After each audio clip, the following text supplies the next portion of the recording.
Hey everybody, I just wanted to do a quick video where I go back through some of my older projects. This one's from summer of 2016, so a couple years ago. You kind of see the kind of stuff that I was just like, playing around with, tinkering with back then. This was actually an example I did for one of my classes. I wanted to do an example of some like sound editing, frequency domain stuff, the kind of stuff I used to do back when I first started using MATLAB about, oh, I don't know, 4 or 5 years ago. Actually, it's getting close to 6 years now, which is mainly like sound engineering type stuff where you can, create filters and do all this stuff for audio tracks. Because back in the day, you go to a concert with your friends, they're playing, right? They'd be playing a show, and they go, "Oh, hey, can you clean up the background noise? There's a ton of background noise on this recording. We really want to put it on a CD." Blah blah blah blah blah. So, anyways, when other bands would play, and even when I'd play, in a loud venue like a bar, or there's lots of noise. You want to get rid of it. You have this background noise, ambient noise, whatever you want to call it. And how can you remove that noise from your recording? And so this is a really simplified example of that, that I did, and it's just basically just was to show how you can accomplish this like really easily. And so what I did here was I just put like a little guitar riff. It reads it in the MP3 into MATLAB. This is all done in MATLAB because at the time I was pretty much only using MATLAB. I'd done C++, in high school, and then in college I did some like basic and some C, like just regular C. And then I got into, when I started doing like a lot of the higher end calculus, and by that I mean, after first year calculus, I started going into the MATLAB and doing a lot of stuff in MATLAB. And then when I started doing engineering courses, I switched to, especially like the electrical engineering, I did a lot of MATLAB. And so yeah, so that was like 5 or 6 years ago I was doing that. This was just, about 2 years ago that someone asked me to do this, so I came up with a thing. So here's where it reads in the MP3, and then this is actually reading in an original file, and this is the background noise. So this is actually the sound with the background noise just from recording with the computer. Uh, any noise that's coming in from whatever into the microphone, not this microphone, a different, my old microphone. It was it was like one of those cheap, I think it was a cheap one that I got with like a gateway computer, like, 15 years ago or something, like when I was in high school or something. I don't know. I was like, okay, might as well use something really noisy. And it had a really thin cable, so like it got a lot of noise, picked up a lot of noise from the environment, and anything that was going on around it.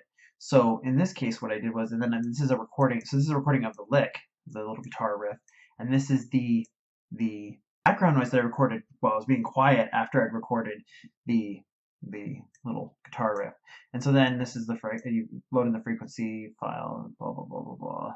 There's comments here. You can just read them. This is 2 years ago, so I'm not like, actually more than 2 years ago. So this is not it's not the best example, but it gives kind of an idea of what I was doing when I first started out with MATLAB. This chops it up, lowers the sample rate, because what's happening is at a very high sample rate, this computer is kind of old. This is actually off a computer that I haven't used in a couple of years. Or I'm recording this off of a computer. This is all code that I wrote on this computer, and it's pretty old. So I had to chop down the signal quite a bit, because I think it was recording at like 44,000 hertz, kilohertz, whatever it is. The same as like a high-end MP3, and then I chopped it down because it was just too much. And then used a fast Fourier transform, because it's so easy to do FFT on really big signals with MATLAB, because you can just like transform it over and then transform it back. So what I did was I'm basically just doing the whole, take the original signal, copy it into the frequency domain, and then take the background noise and transfer that into the frequency domain, and then subtract them out. And that's what I did here. And so you end up with combo, I think is the song, like, combined signal. That's everything. That's the music and the me playing, the background noise, all of it just raw. And then this is the sample I took right afterward of just background noise.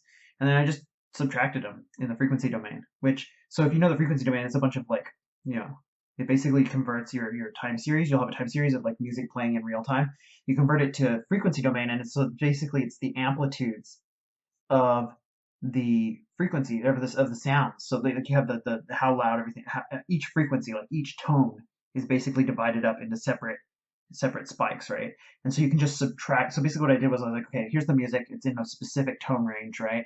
And then I just subtract out the background noise, which is in a completely different tone range. And you lose anywhere where the say it's a guitar, anywhere where the guitar and the background noise overlap or in the same frequency range, those when you subtract out that background noise, it's going to eliminate that noise. But you wouldn't have heard that anyways because so there's going to be some degradation, but you wouldn't have heard any of this anyways because the background noise, the or whatever the background hum is, that would have covered up the sound anyways, and they would have been on the same the frequencies and amplitudes would have been at the noises would have been at the same level, right? If they're overlapping that badly. So when you do delete this out, when you subtract out the background noise, what happens?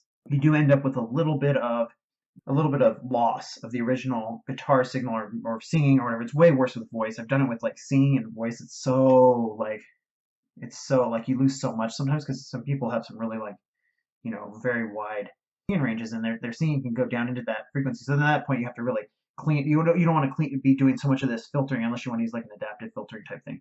But you really don't want to be doing as much of this filtering, and you want to be doing a lot more of the trying to get the original recording as clean as possible.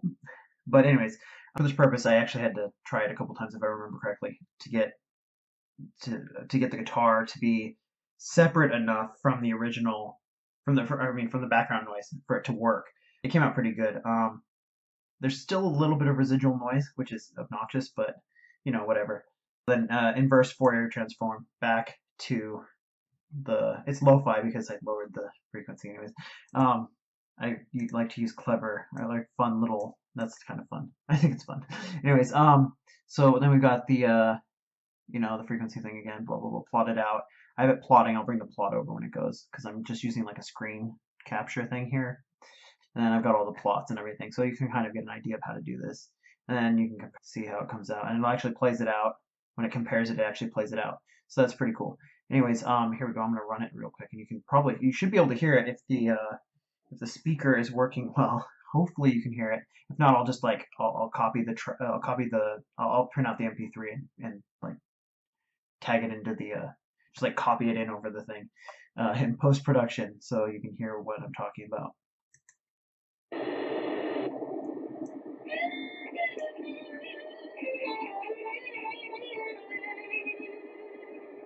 So that was the original signal.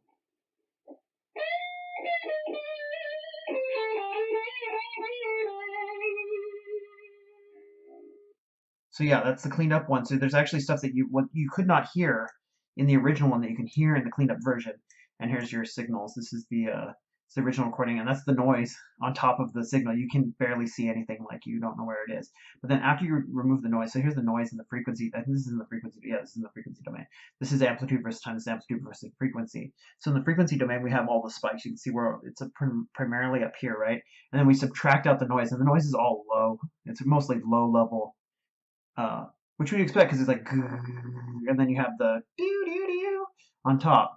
And so when you remove it, this is what it looks like afterward. You have this very clean, like you can see where like it was like, and then you clean it up. And I actually chopped it off there, but because otherwise it would keep going with and actually when you hear the actual recording, you can tell there's still like popping sounds and stuff because I didn't use because the background noise wasn't being recorded at the exact same moment that the guitar was being played. I recorded it afterward with the same kind of environment, but not the same exact noises. And so what happens is not everything got cleared out because it's different sounds. There's slightly different sounds in that very, what is it, monotonous, like staticky background sound coming from the microphone.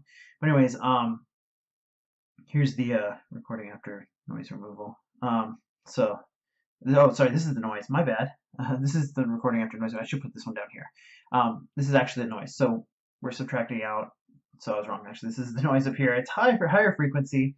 So anyways, it's the higher frequencies that were limited out mostly. There's some smaller frequencies that you can see some variation here. But you subtract it out, and it's mainly this. It's like a buildup. It's like a what do you call this? Exponential function. going on like a cone exponential function. It's like exponentially like increasing. But anyway, so up to a certain level, obviously, because there's a limit. And then after the noise recording, you get this really clean looking signal, and that's all in the frequency domain. These are the frequency bands that are being, the amplitudes of the frequency bands that are being affected. So, anyways, yeah, sorry for that misstatement. I totally did not read this right. It's been a while. Anyways, thanks for watching, and have a great day.